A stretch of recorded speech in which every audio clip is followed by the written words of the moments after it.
Hello, everybody. Thank you for joining us this evening. I don't know what the weather's like with you, but it's pretty horrendous here in Derbyshire. We've still got snow coming down outside. So I think the nicest place to be is on a webinar indoors today. Just a little admin note, really, just to say that I will be looking at the chat all the way through. So please put any comments on the chat and also any questions on the chat. Then I will ask them to Victoria at an appropriate time. And if there isn't one, or if it's not something that we're covering in the webinar, then we'll save them up and we can ask them all at the end, because there's a lot to cover today. Because Victoria's talking about her charity Riders Minds and also about her stud, Caunton Manor Stud. So it's going to be really interesting, and I'm really looking forward to getting into it with her. But before we start, just a couple of words about BreedWise. For those of you that perhaps don't know, BreedWise is an e-learning platform which is still under development, really, but we'll be starting with a paid membership as well as a free membership very shortly. The reason I'm doing a free membership is that I really want to make sure that good resources are there for everybody who's interested in breeding. When I started out at breeding as a professional equestrian who'd even worked on a stud yard, I found it really hard to find high quality training in all aspects of the stud work.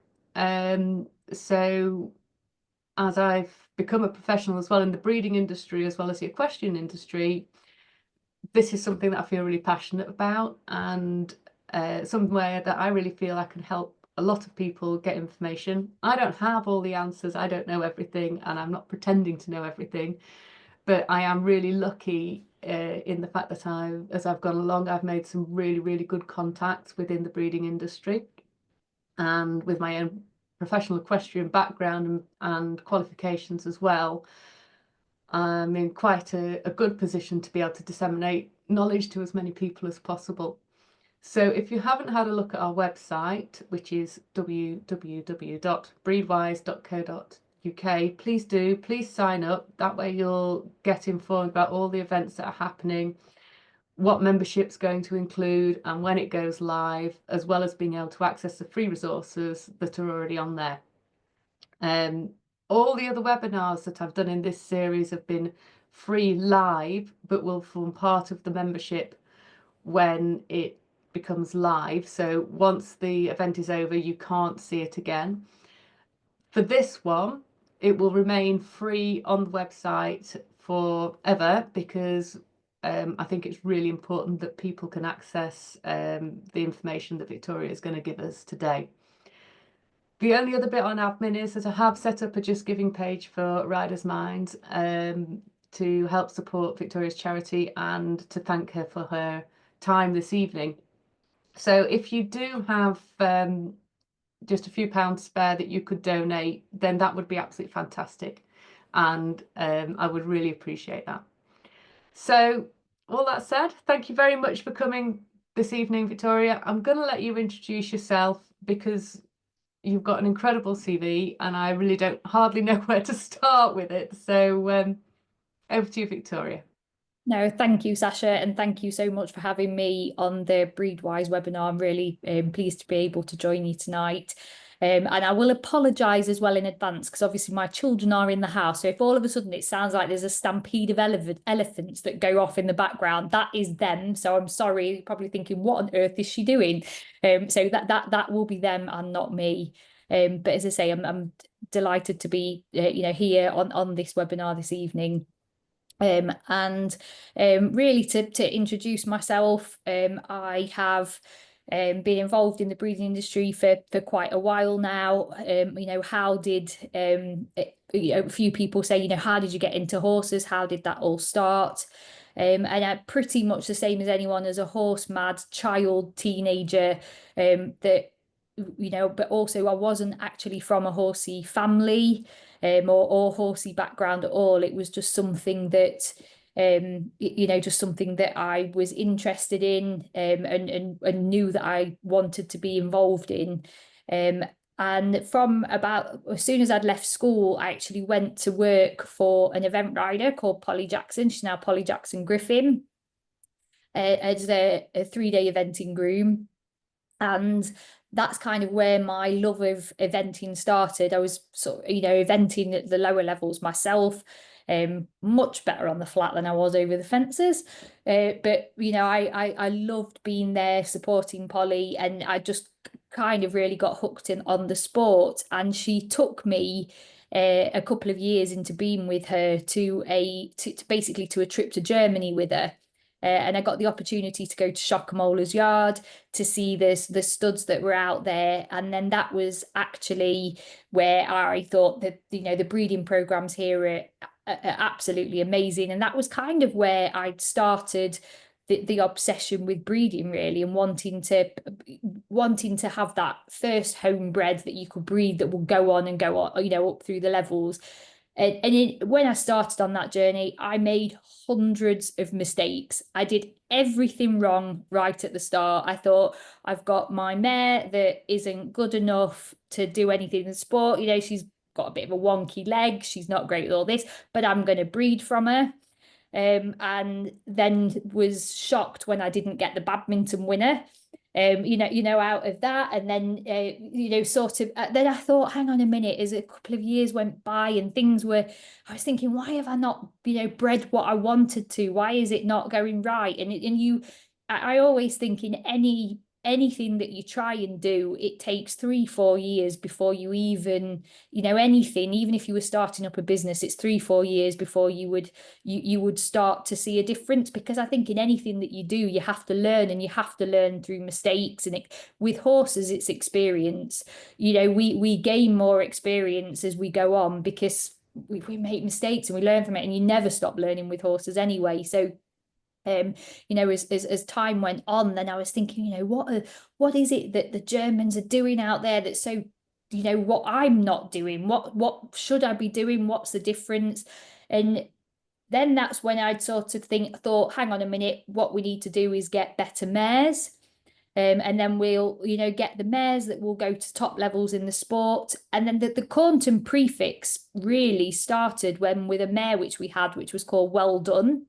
And then we named her Caunton Well Done. And that was actually the first. She went on to Bramham, Burley, and that was the first then top mare that obviously, Polly had ridden. And then my late husband, Matthew Wright, he then, he took on the ride of her.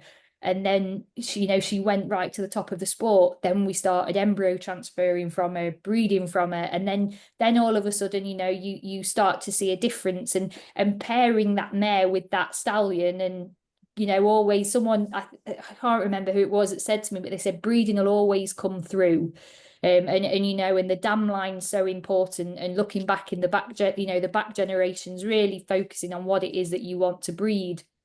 So I really paid attention to that, and started to give everything much more careful thought, in the sense that the stud would be primarily the mares. So again, it took a long time to find the right mares, and the mares that were right, we were buying as very young horses.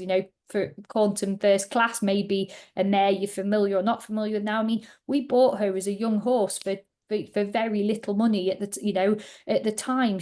But because the breeding was right, and we were going to produce her, it was back in the second, third generation that we were interested in, of what then she could go on to do herself, and then also what she would then deliver for the breeding program. So we concentrated on that. And then the stallion side of things really came about because I had a couple of dressage stallions that I was riding for myself. Obviously later on realized much better on the flat, so best to just stick to that, really.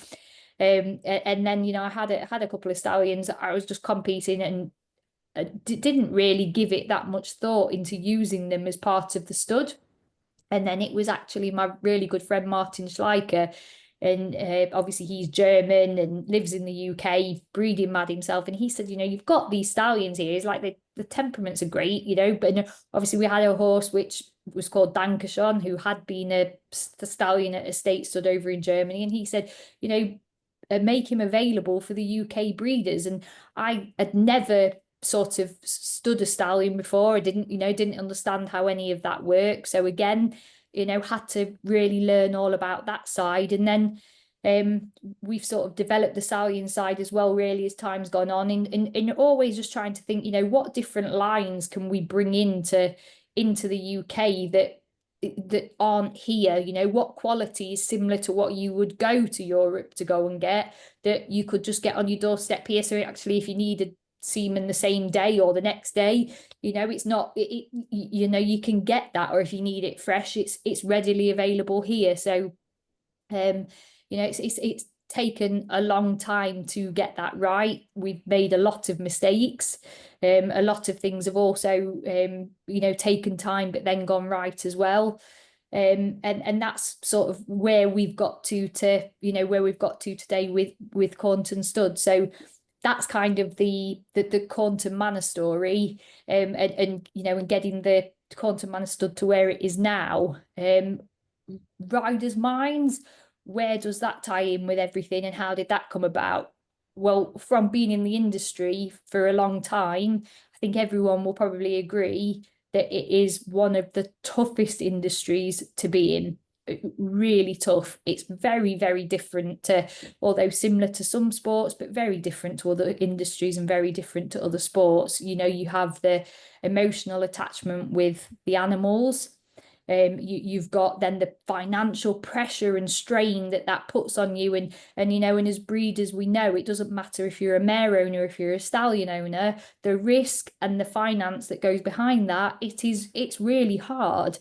On both sides of that fence, it's incredibly hard to do, and especially because here in the UK, I don't think that there is enough recognition for breeders to be getting a horse goes and wins badminton or burley or an Olympic gold medal in whichever of the three disciplines, or the ultimate prize in dressage or show jumping, but it's not like it's the breeder of that horse is then celebrated and that there's a prize for that as well. And I think that there's that when you look at places like Germany, Holland or France, they have much more in terms of breeders' rewards. So I think in the UK breeding industry, it can be a really tough place. I think the equestrian industry as a whole is a really tough place. As many of you know, Matthew obviously struggled massively himself in that industry, having competed to a really high level from a young age. There was never any support for him really going up through the levels, and he'd always felt the pressure, the competition pressure to have to perform, to keep owners happy, to keep people happy, to keep rides, to keep the career going. And it becomes a hamster wheel that you see a lot of riders, a lot of people in the industry completely becoming stuck on. And we just realize that actually the mental health, that there's not really anything there. And it's all very well saying that, oh well, there's the Samaritans or these Mind, and there are brilliant charities out there that are doing fantastic things. But if you picked up the phone and you called the Samaritans and said, I've lost my confidence, I've fallen off, or like the financial pressure's crippling, or I've got owner pressure, they aren't going to understand what you're talking about, because the industry is so unique and it's so different, even down to in racing, jockeys that will potentially be starving themselves and just to make the race weight. It's albeit there are sports which are similar, that the industry as a whole is just really tough. So we knew that there needed to be something there that was readily available for people to contact if they needed that help and support. So that started because at the time Matthew was doing blogs for the Horse and Hound, and in one of the blogs which he actually wrote, he'd said about how he'd really struggled with his mental health and how nerves and things had sometimes got the better of him. And then once he'd done this blog, loads of people wrote to him personally on Facebook and said, this is like, I can't believe that you have these problems as well. I have these and I've never spoken about them. And then it's great to know that someone else goes through these as well. So it was a bit of a, oh, this is, a surprise. It's not the reaction that we had thought that we were going to get. And then the Equestrian Employees Association then actually wrote and said, would you now share something for equestrian employers, for British Grooms Association, that would help those as well? Because obviously they were doing employers' minds and grooms' minds. So we'd met up with Lucy Caunton, who obviously is the director of those organisations, and said that what about doing a riders' minds and actually having a charity that is there as a resource that's freely available to all those people. So we went on a mission really to set it up, and the fact that it would need to have a 24/7 helpline, 24/7 text service, and then a live chat. So we got that set up, and then as time went on, because what we always did originally was outsource that helpline. And then we were thinking, hang on a minute, we're having the same, it's that same thing, is that it's not personalised enough. The volunteers which are answering the phone need to have experience of that industry. They need to be horsey themselves. They need to get it. They need to have a personalised approach with those people. So we've then actually took in the last year, we've actually taken the helpline in-house, so that everyone connected with that is all horsey, and that then anyone that then needs support from that, they can then automatically get a referral for counselling. That's not then limited to any session, that basically that they'll provide them a light all the way to the end of the tunnel, so that that support is there in place. And that doesn't even necessarily need to be counselling support.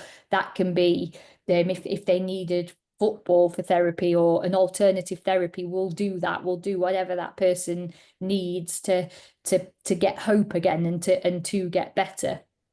So I feel like I've spoken for the last few, like 10-15 minutes basically about Caunton and riders' minds. And I hope now that you've got an insight into what those two businesses are, well, charity and business. Now, what I want to do is I'm actually going to share my screen with you all, because I would like to now share something with you, which is basically the importance of mental health, importance of for you guys as breeders, importance of breeders' mental health, and feel please like interact with me. I'm really interested to hear your thoughts on this. So I'm going to try and have a go at being amazing with technology. Has that worked? I probably might have to. Oh no, yeah, you're up. Yeah. And just while you're there, Rosemary says you're brilliant. Oh, thank you. Nice. No, that's reassuring to know I've not waffled for the last thing. So if I do, then please just say, shut up, Victoria.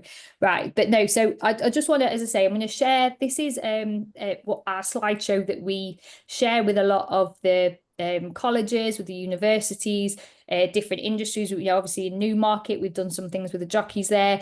And I'm going to try and adapt this as well for us guys as breeders as we go along. But I'll, basically why your mental health matters. And I think the important thing of what mental health is and also what mental health isn't.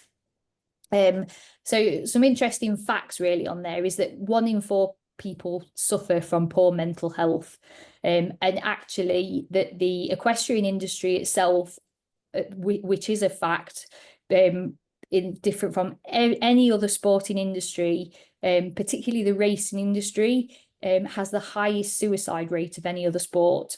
So we do know that the equestrian industry is tough. We know that it's tougher than those other sports out there. And I think a really important quote here is, the truth is it looks and feels different for everyone. There's no right or wrong answer as to what struggling, what suffering is. What is poor mental health? I'd just like to put if you want to put something in the chat, if you want to unmute yourself and say, but basically just I've been interested to know, like, what actually do you think poor mental health is? Does anyone want to, if I said, someone was suffering from poor mental health, what would be the first thing that would come into your head?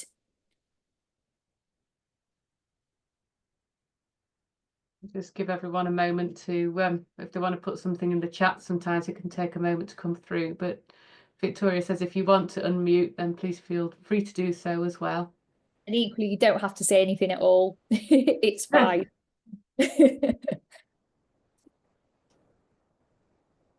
But no, so giving an example of what is poor mental health, the first thing that we've got self-image, depression. It does take a while on the chat sometimes, just because it takes a bit to type, doesn't it? Self-image, depression, withdrawing from society, thoughts of suicide.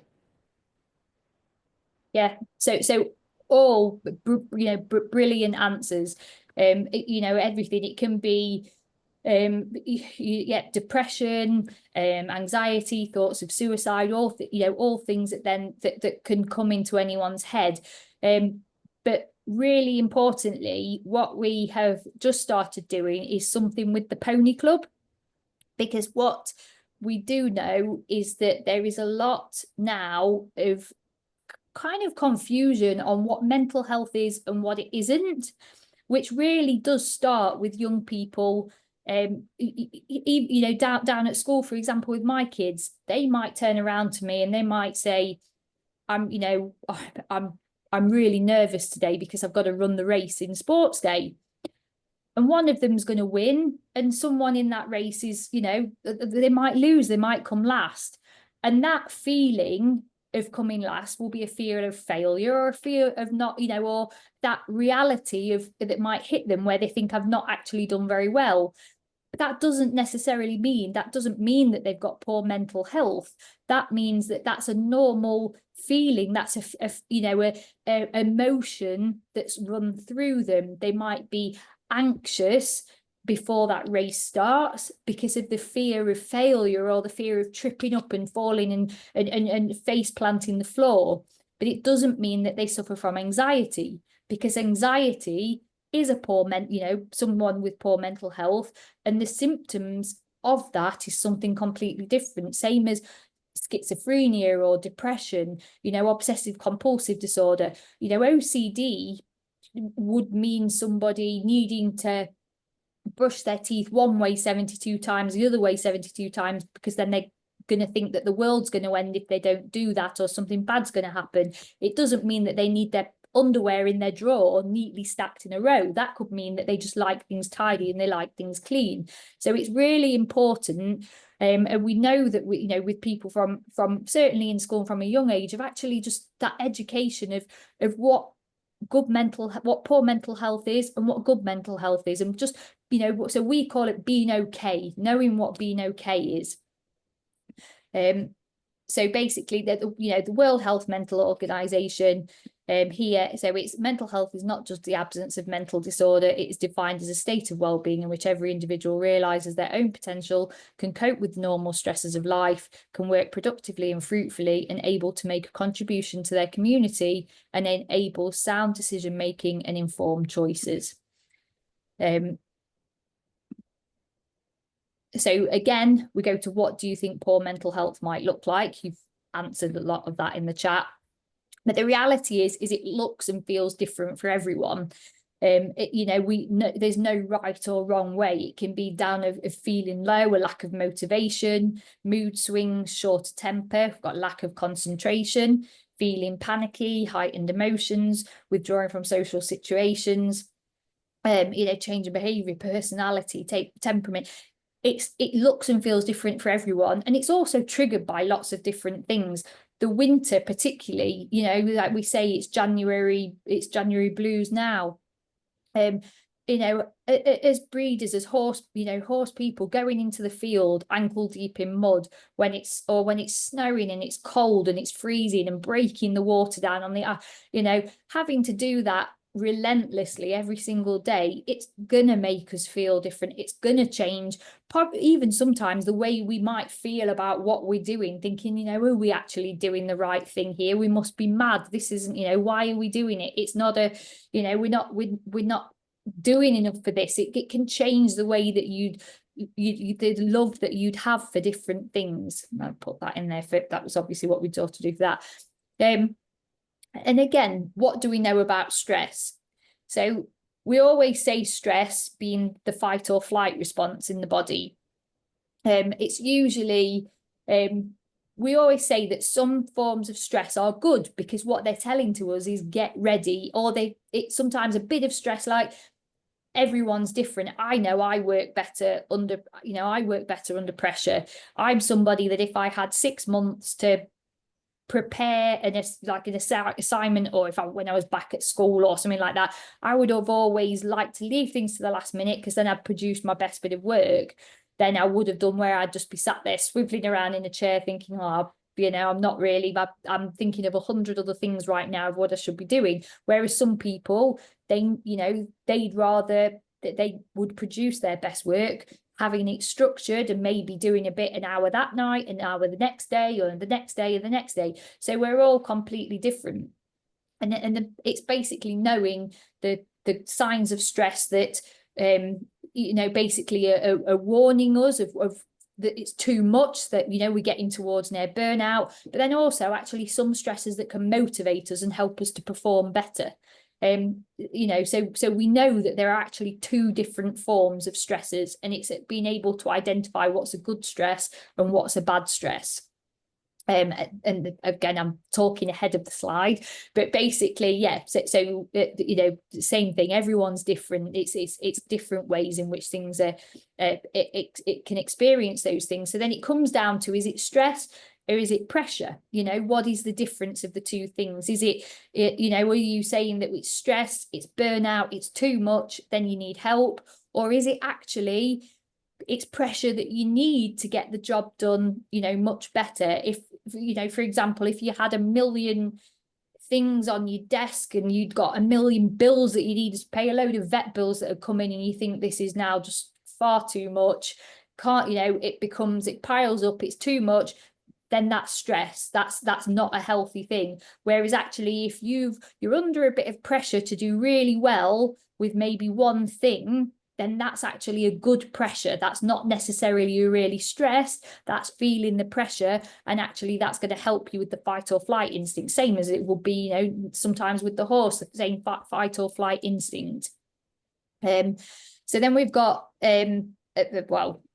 usually what we do here is we say in pairs or groups, discuss the difference between stress and pressure, and think of some different examples. I don't know if anyone wants to share, you may not want to, or just even if you want to type into the chat, I'll move on and then we can come back to this, but maybe even just share some things where you might have actually thought, hang on a minute, this is a situation that might have really got on top of you, and understanding the difference between stress and pressure, or a situation that where you've just thought, I'm near to burnout here, I've just taken on too much.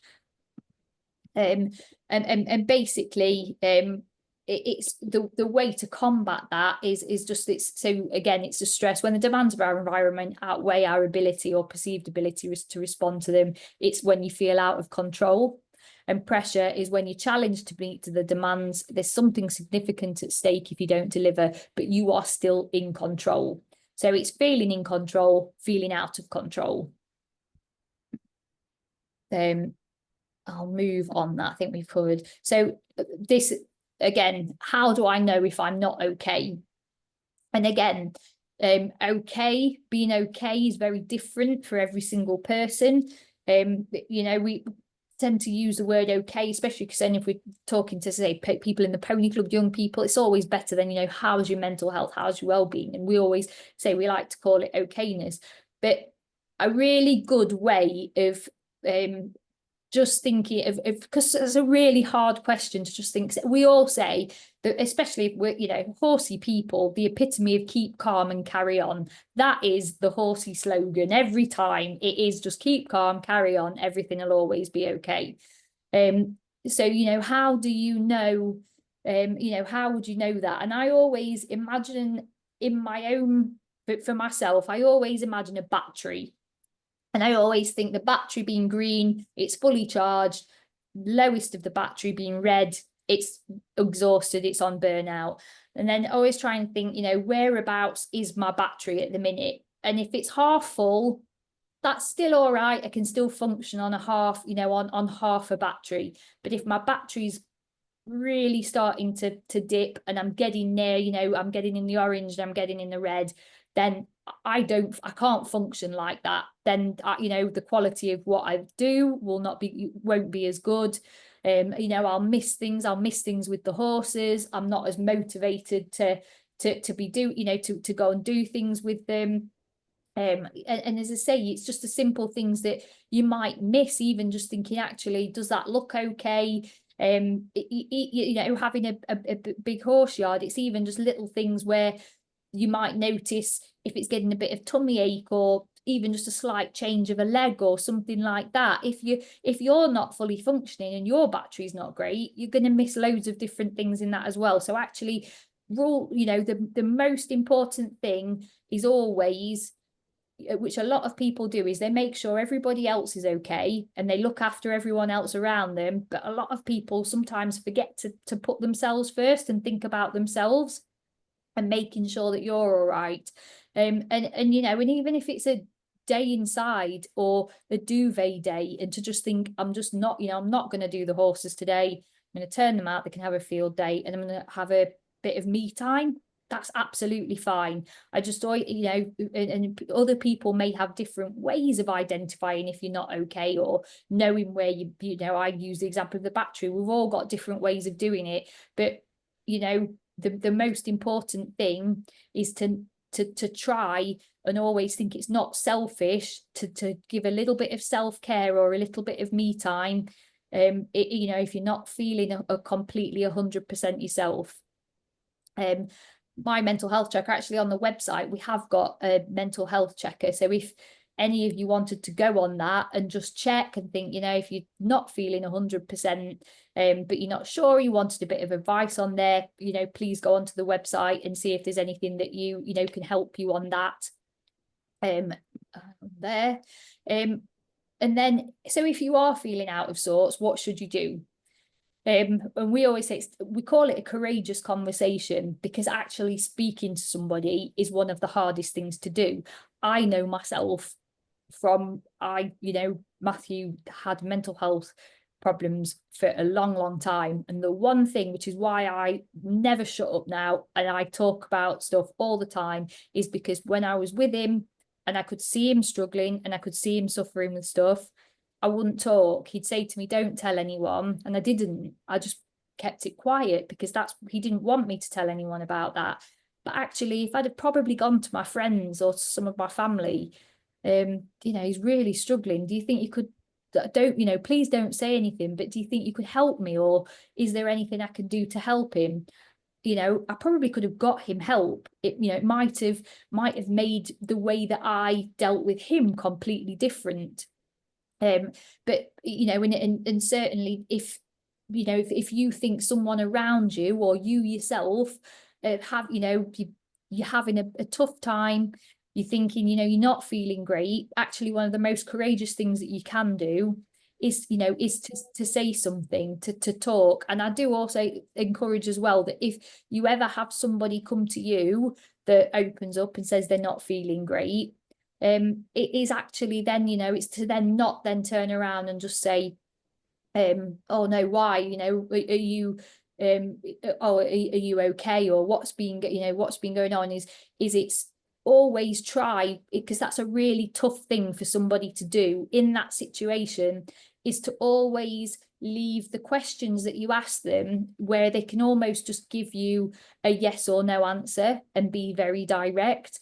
And what we always say is, if they're telling you that they're having a really tough time, actually to sometimes, and they will tell you this if you are on a mental health first aid course, is to just say to that person, have suicidal thoughts crossed your mind?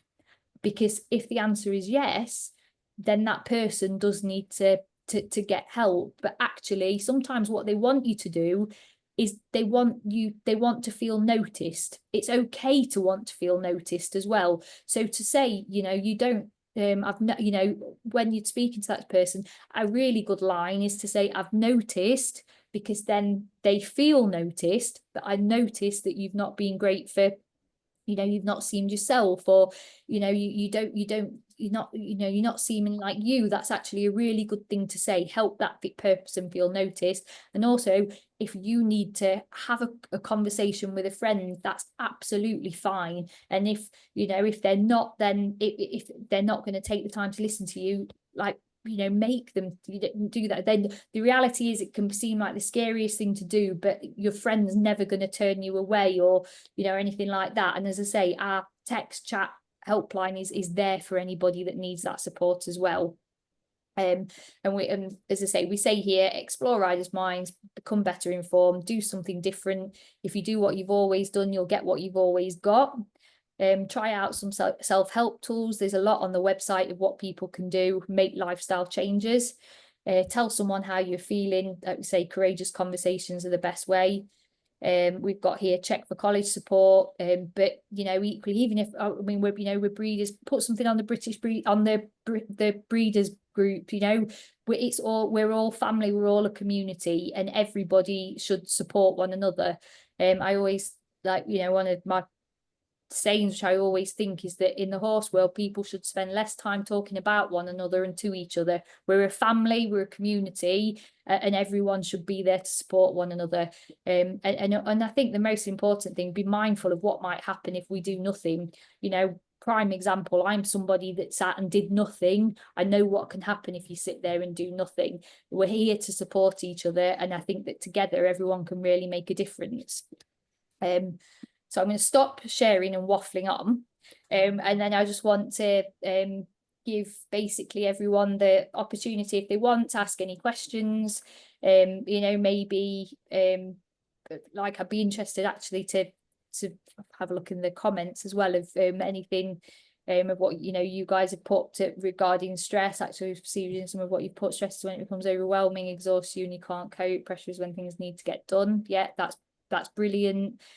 Juggling 13 horse stud yard with competing managing owner as well as hybrid stuff. Yeah, it's to say is things can seem completely overwhelming, and it is, and it's especially in the difficult months, the busy months of doing things, because we are all really unusual, I think, especially in the horse world, because as I say, it's keep calm and carry on, being the motto. And as I say, I think that it's just identifying, it's identifying when things get tough, and just Rosemary, I think that's brilliant. It's everyone is so different, and recognizing the signs, and as I say, you know yourself. Actually, the one thing that they say, which I didn't realize at the start, is to actually just be blunt, to ask that person, that you need to have direct conversation with that person, and then it's not actually to tiptoe around the problems. It's to let them notice that you've noticed that there's something not right there. But yeah, are there any questions that anyone wants to ask? Let me have a look. The competitive families don't always support one another. Yes, I think that I think that the community of breeders is a competitive family. I think, Vicky, it's I agree, it's not that's just not breeds. I think that's any discipline in the equestrian world. I think that's what makes it so unique. I think that you can turn up to a show, it doesn't matter what discipline it's in, whether it's a futurity, whether it's a dressage competition, show jumping competition, or eventing circuit. You end up getting to know lots of different people, and you seeing them time and time again. And you think the people are your friends because you know them, you know about their life, you're socializing with them.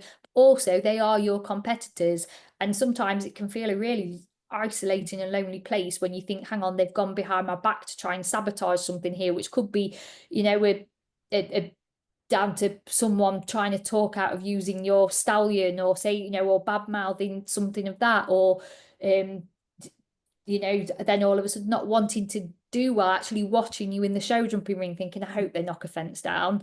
It's a really unique thing, because people are also, they're not necessarily your friends, they're your competitors. So it's a tough industry. Yeah, I would agree with you there. I'm just going to jump in though and say that one of the things that I think is important and I've learned over the years is choose your tribe wisely. So always try and surround yourself with people who are on your team, and who have got your back. Um, I work for two stud books. I work for the AES and I work for the SPSS as well. I also work for British Breeding, and I absolutely know from the briefings we get that we want people to feel supported, inclusive, and that we are actually doing everything we can to help support their breeding programs in a positive manner and to bring people in and not have people feel those feelings that you're talking about, which are really common throughout the whole of the equestrian industry. I really hope that things like Riders' Minds and be able to have these conversations where we talk about the competitiveness can help to change that, because if it helps to change how people maybe think about other people within the industry, that they don't have to be a direct competitor. There is enough work to go around. There are enough mares for stallions to go around, and actually if we talk about the merits of other people as well as the merits of ourselves and our horses, it can help to shape the way other people maybe react to us and react within the industry. And I think we all have an important role to play in that as individuals. No, absolutely. I think we've all got a really important role to play in that. And I think that I think that the industry will be a much better place if everyone took responsibility for that. And that, that would work across every single discipline. I've just read something really interesting. What Dawn's put on there is obviously noticing, with college students, that's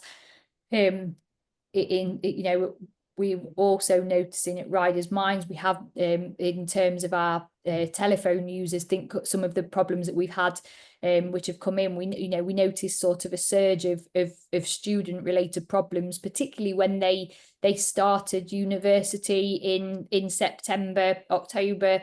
The time, a lot of the things that sometimes crop up as well is that they kind of start uni, and then there's the party lifestyle and stuff that's then attached to that, and then they kind of they burn themselves out really quickly, and with the peer pressure of everything, they're all trying to fit in, they're all trying to find their groups. But yeah, we also do notice that again, that there are a lot of people that are turning into things of this misconception of what mental health is, and I think and what it isn't, which is why I think actually it's so important to bring education in right from a school age, so that they are better informed of that. If you think at school we had, we'd have DARE go in, which is drug abuse resistance education, and you taught about class A drugs and what not to take, and that stay away from things like that. And you'd have sexual education and things, and you'd think you're learning that from such a young age, but why is no one actually in primary school just teaching kids to be kind, to look out for one another, to also understand that that to have a growth mindset, someone's going to win, someone's going to lose. You don't need to make sports day where they all just are equal with everyone's a winner.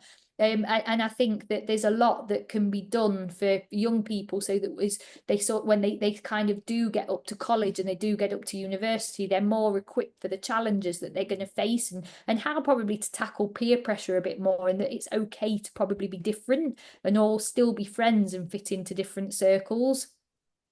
From Vicky, what is so difficult to deal with in our industry is that I still find that breeders are competing with the imported horses. The minds of buyers that there has to be something wrong with your horse if you're selling it, yet they don't think about the culls coming from Europe. I know I shouldn't say it that way, but it doesn't help our breeders in their own countries. Yeah, I think that it's a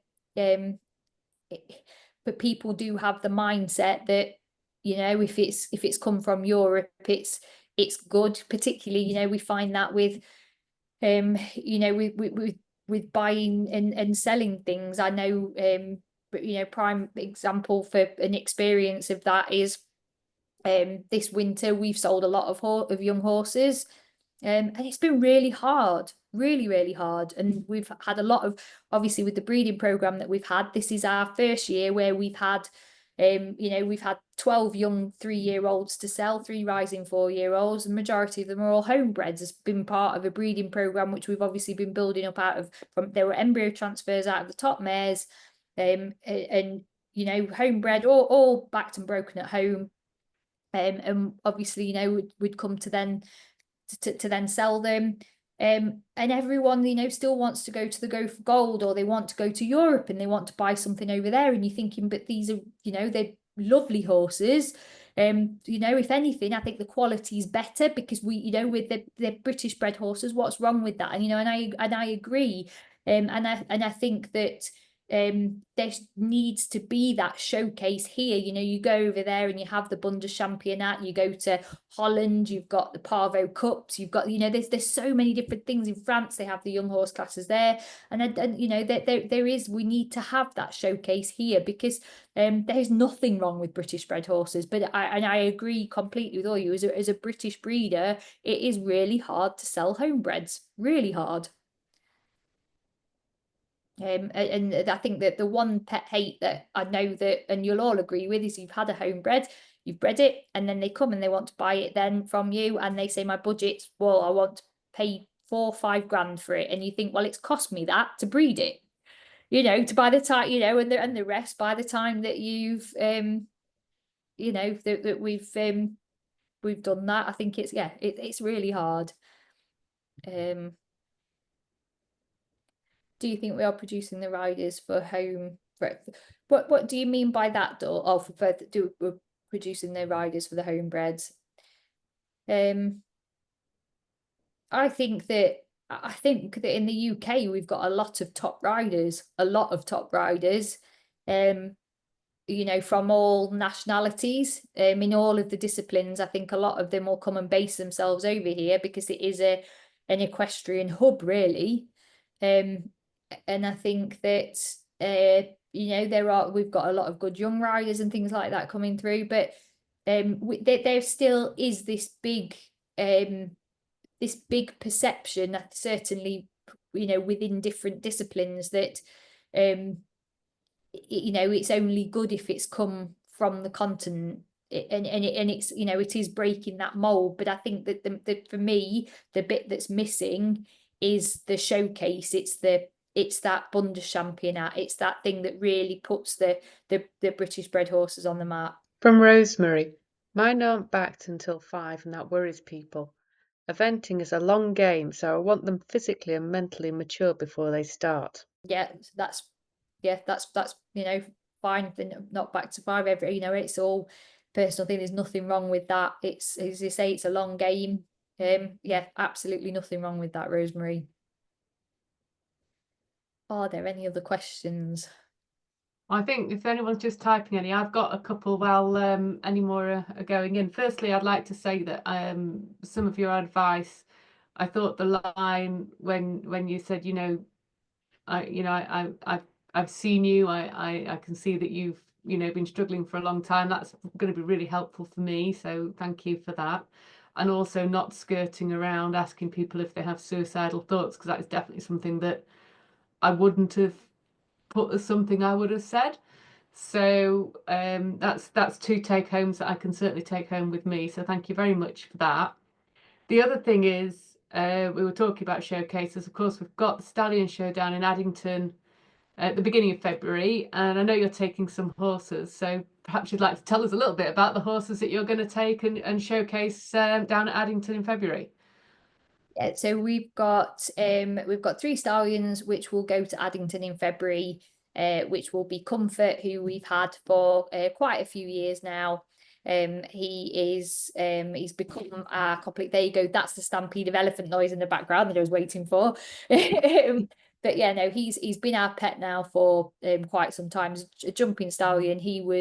We got him from Germany as a graded and licensed stallion, because we obviously he'd been through the he'd been through the whole grading process, and then kind of from having to do that as a young horse, he sort of lost his confidence and his way a bit, and we just completely fell in love with him and just wanted to bring him over, and just it was sort of Matthew that had just kind of fell for him, and then wanted to sort of put him on his back and really rescue him. So he's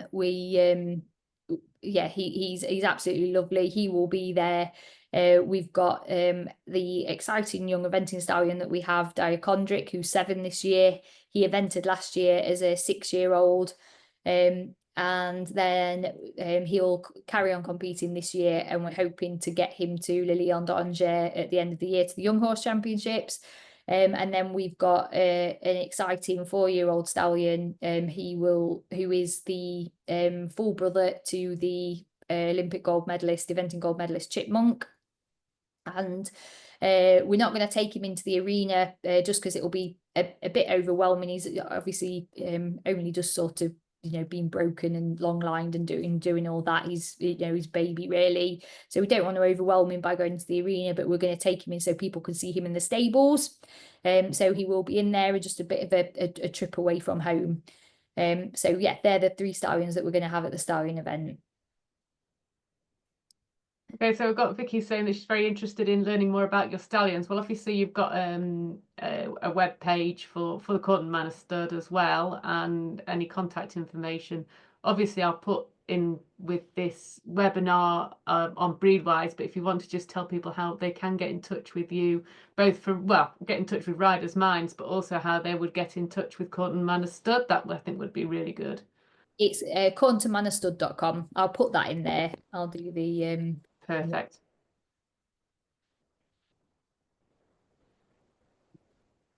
There you go. So you'll be able to find out about all Victoria's stallions there, and if for people that are in the UK, because obviously it sounds like Vicky's in Canada, so lovely for you to join us from Canada, Vicky. They will be able to see them as well in February, and any more information that you want on the stallions, you can certainly go to Caunton Manor Stud's website and be able to find out a little bit more there. So unless there's any more questions, I'm sure everybody feels the same as me, that we really thank Victoria for her time today. She has been really interesting, both with the riders' minds and mental health support, but also tying that in with what we're all very passionate about here, which is horse breeding and being breeders ourselves. And so it's really been great to be able to do both in one. That's really good. Thank you very much. Yeah, I've got a few thank yous coming in, so that's great. And we look forward to hopefully seeing more of you coming forward to our next webinar, which is with Sarah and Alice Oppenheimer, who are going to talk about juggling a high-level competitive career with, again, a crazily good stud, the Headmore Stud. So that's next month, and I really think that that's going to be worth tuning into as well. So if we're all done, any more? Rosemary has put thank you so much, and contact me if I can help you with anything, and she's put her email on there, so I'll make sure that goes forward to you as well. Yeah, Victoria. no, I'll contact you, Rosemary, as well. That's brilliant. Thank you very much for that. Lovely. All right, well, thank you all very much, and hopefully we'll see you again soon. Thank you. Bye. Bye.